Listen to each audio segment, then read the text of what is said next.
Bueno, Levante Deportivo, señores. Partido para ganar, partido para ilusionarnos, levantar ese ánimo.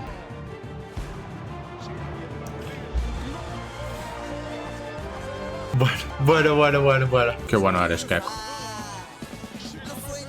¡Qué bueno! ¡Vamos! Bien, Florín, bien.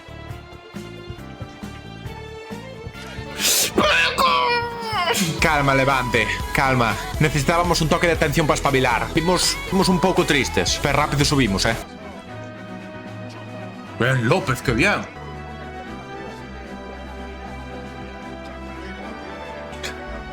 Hasta me por tocar o carallo, xojo, hoxe. Onte ganámoslo casi todo e hoxe Manuel Boateng estaba tocando o cipote. Madre mía de mi vida. Esto es increíble. Esto aquí es increíble.